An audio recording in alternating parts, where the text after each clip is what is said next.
Assalamualaikum warahmatullahi wabarakatuh. Jumpa lagi dengan Aaf Official Channel. Kali ini bersama Pak Aaf di segmen analisis Pak Aaf kita akan membahas soal deklarasi Partai Umat nih, Pak Aaf. Menurut Pak Aaf bagaimana Pak deklarasi kemarin Pak? Kalau kita lihat kan sekilas ciamik lah gitu ya. Pakaian kalau menurut Pak Aaf gimana Pak? Ya, saya kira memang perlu kita kasih surprise ya itu ya. Saya kira videonya bagus ya. Ada dua video sebenarnya kan. Video pertama tentang deklarasi, video kedua tentang harapan umat ya. Intinya sama itu ya. Tentang ya secara resmi Partai Umat sudah dideklarasikan ya, berpusat di Jogja ya. Dengan sementara untuk wilayah ya, secara virtual ya.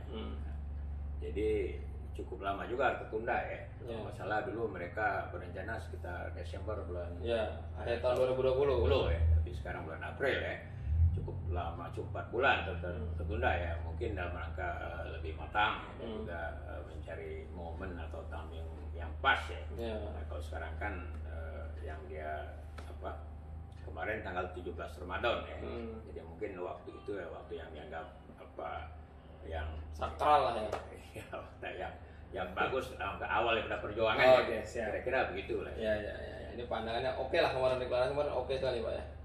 Saya kira ya itu cukup efek kejutnya dapat lah ya.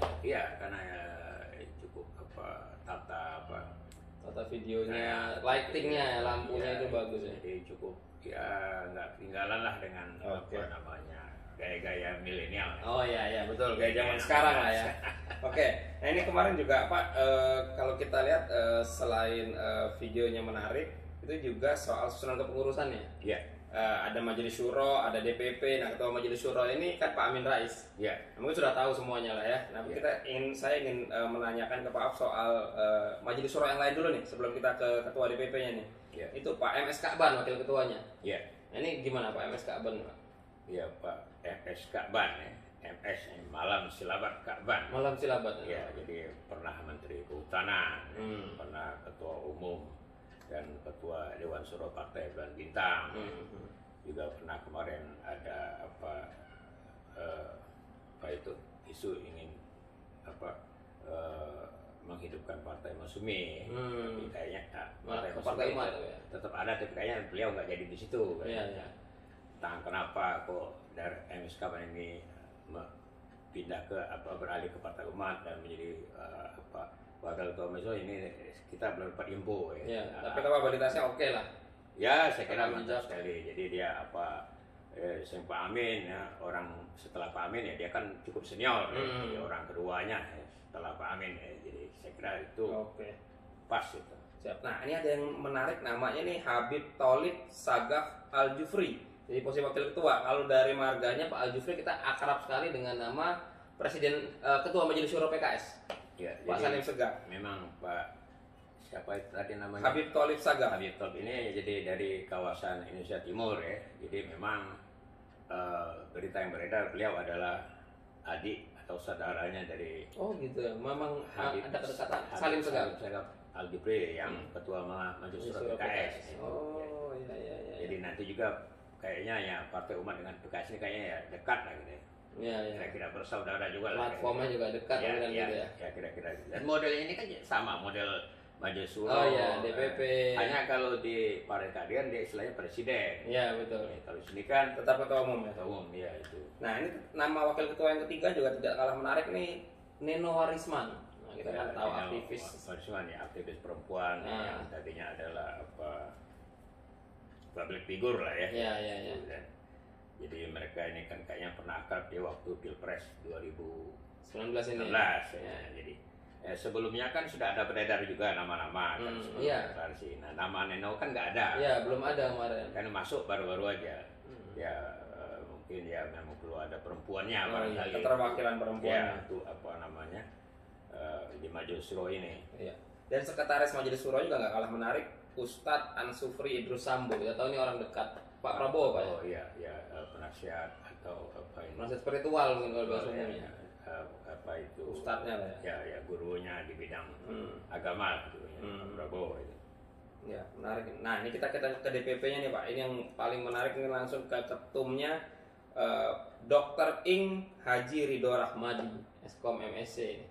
Iya, jadi dia seorang dokter bidang IT ya. Amatan apa? Rijksbond apa itu? Iya. Di Eropa. Belanda ya. Nah, itu jadi yang memang nama ini ya nama yang tidak dikenal sama sekali selama ini. Iya, sebelumnya itu yang orang taunya dia yang menantunya Pak Amin. Iya. Jadi suaminya di Tasmin ini.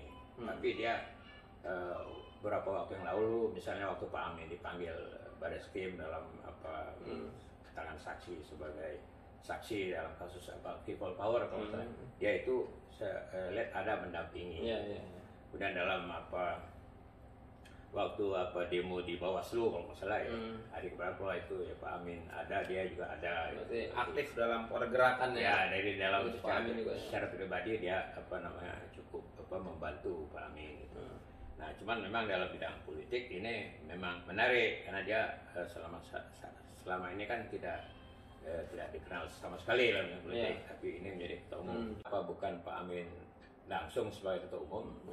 Kan nanti kalau Pak Amin yang menjadi ketua umum, ada dugaan, ada tafsir bahwa Pak Amin masih berambisi untuk mengincar jabatan-jabatan yang ada di Republik ini. Padahal Pak Amin kan sudah tidak berambisi lagi. Dia apa namanya mendirikan partai ini dalam rangka mengantarkan apa namanya Partai Umat sebagai partai yang berupaya untuk menegakkan keadilan dan melawan kezaliman untuk kejayaan bangsa. Itulah ambisi dia. Nah, jadi kalau dia sebagai ketua umum nanti juga repot. Nanti kan ketua umum ini kan banyak urusan-urusan administratif, masalah-masalah teknis. Nah, jadi saya kira itulah kenapa bukan Pak Amin. Nah, kemudian kalau ditanya juga mengapa bukan Pak Kaban misalnya. Pak Kaban ini kan bukan inisiator awal, dia kan baru masuk akhir-akhir ini saja. Tadinya kan beliau kan apa namanya ada apa namanya di Partai Masyumi misalnya. Kemudian ada nama lain misalnya. Kenapa bukan Pak Agung Muzin kalau enggak? Oh iya, jadi lebih aktif gitu kan.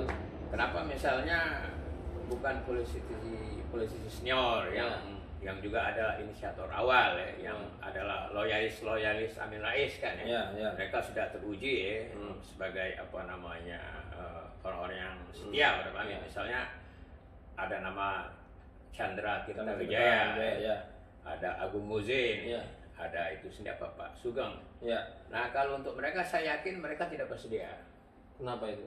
Jadi saya yakin mereka lebih menginginkan Pak Amin. Kalau Pak Amin saya yakin juga menawarkan kepada mereka. Nah, dugaan saya mereka belum siap untuk menduduki jabatan ketua umum menurut saya untuk periode pertama ini. Bisa saja selanjutnya mereka bersedia. Jadi mereka katakanlah mereka belum siap untuk apa namanya jadi ketua umum. Tapi kalau kita bicara keluarga Pak Amin kan ada juga nama Mas Hanafi Rais. Ya, jadi mengapa bukan Mas Hanafi ya? Yang Mas Hanafi ini sudah punya pengalaman politik yang cukup lumayan ya. Pernah menjadi pimpinan fraksi di DPR, pernah menjadi sekretaris tim pemenangan Pilpres Prabowo Sandi ya. Nah, mengapa bukan dia? Menurut saya karena di antara kendala barangkali ya Pak Hanafi Rais ini masalah PAW-nya belum tuntas. Di DPR belum tuntas ya? Ya belum, walaupun dia sudah mundur sebagai anggota PAN, sudah mundur sebagai anggota DPR, tapi secara resmi PAW-nya belum selesai. Jadi resminya masih terdaftar sebagai anggota DPR. Dari fraksi PAN. Iya. Nah, nanti kalau dia yang ketua umum Partai Umat, nah nanti dalam kepengurusan ke pemerintah di Kemenkumham nanti administrasi nanti jadi kendala. Ditanyakan kok itu. Nah, jadi kenapa bukan dia? Nah, kalau dari keluarga Pak Amin kan ada adiknya yang paling kecil misalnya itu kan, Ahmad Bahaki. Kenapa bukan dia? Saya kira dia masih terlalu junior ya. Dan masih jadi anggota DPRD PAN. Nah, dan juga dia masih anggota DPRD Jogja dari fraksi PAN. Begitu juga Hanum Rais. Ya. Masih. Nah, itu.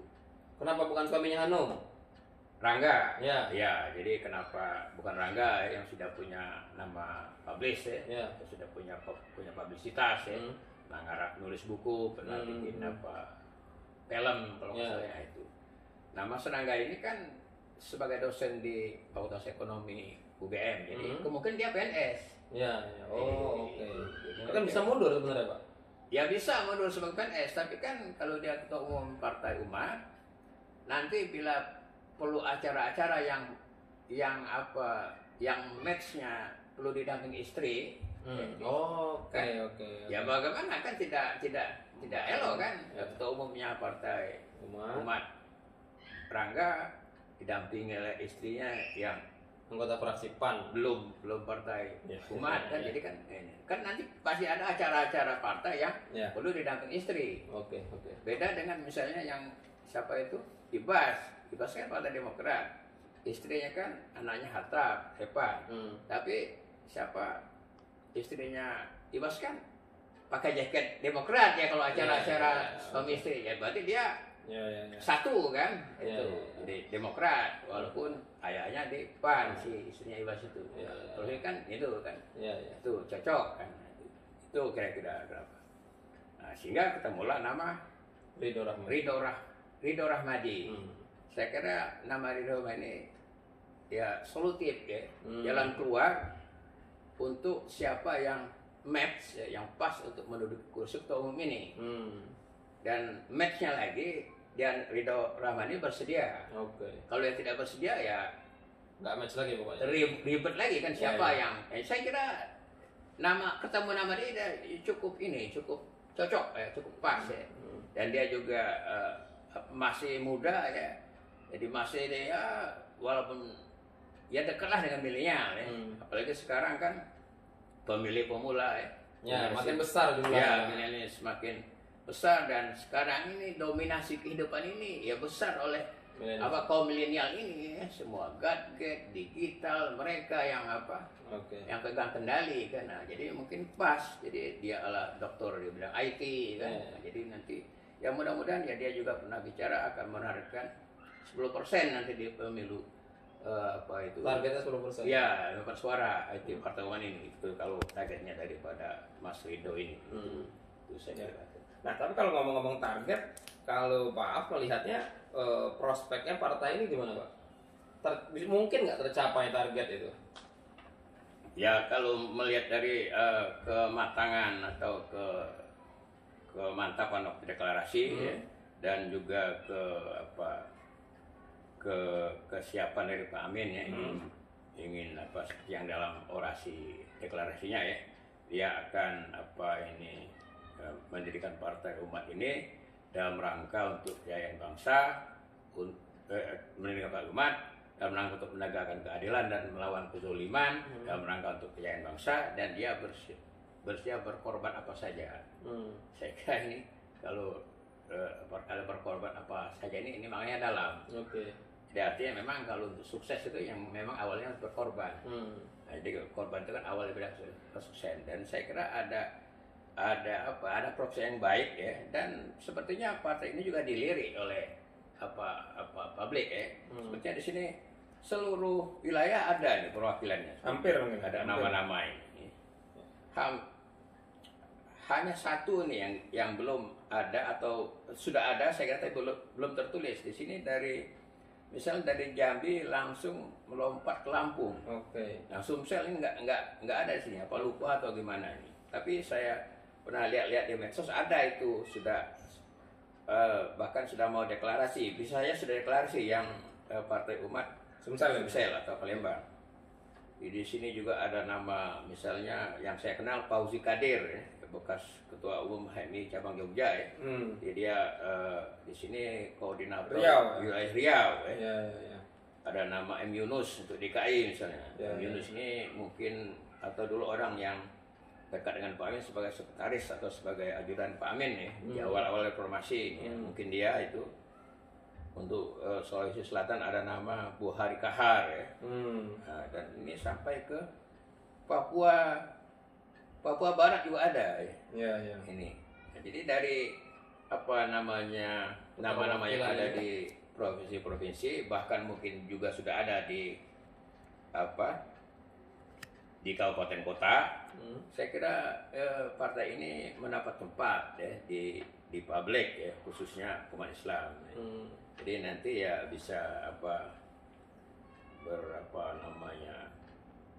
bekerja sama ya, berkoordinasi dengan partai Islam lainnya, misalnya PKS. Nah, ini positioning partai umat dengan partai Islam lain bagaimana? Kan sudah ada partai-partai Islam lain juga di Indonesia ini. Ya, saya pikir nggak apa-apa. Jadi beda-beda kan itu rahmatnya. Ya. Itu kebaikan beda-beda. Hanya saja harus nanti di lajurnya atau di koridornya masing-masing. Jangan sampai bersinggungan atau malah saling bantah-bantahan. Pokoknya jalur aja di ininya masing-masing ya, dalam rangka mencari suara dan sebagainya. Nah, nanti pada saatnya kalau perlu berkoalisi, koalisi. Ya, jadi itu saya kira nggak masalah itu. Enggak lah ya. Ya itu. Suara ya sudah, silakan publik lah gitu ya. Iya, nanti tinggal bagaimana publik menilai dan menentukan pilihan kan. Oke. Jadi bersaing secara fair dan sehat gitu ya. Oke. Siap. Ada closing speech buat Partai Umat? Ya, saya kira saya sebagai pengamat ya mengucapkan selamat kepada Mas Ridho Rahmadi ya sebagai ketua umum partai dan juga pengurus partainya yang lain ya. Jadi semoga Mas Ridho dan Pak Amin sebagai ketua Majelis Syuro-nya ini berhasil mengantarkan partai ini menjadi salah satu kontestan ya, pada kontestasi pemilu pada tahun 2024 ya. Ya mudah-mudahan juga bisa melahirkan kader-kadernya ke Senayan gitu ya. Jadi menjebolkan kader-kadernya ke Senayan ya, bahkan mungkin ya bisa saja lebih ya daripada itu. Itu saja ya. Siap. Selamat. Siap. Terima kasih Pak Aaf. Sekian analisis dari Pak Aaf di Aaf Official Channel. Jika Anda cocok dengan materi video ini bisa like dan subscribe. Sekian dari kami. Assalamualaikum warahmatullahi wabarakatuh. Ya.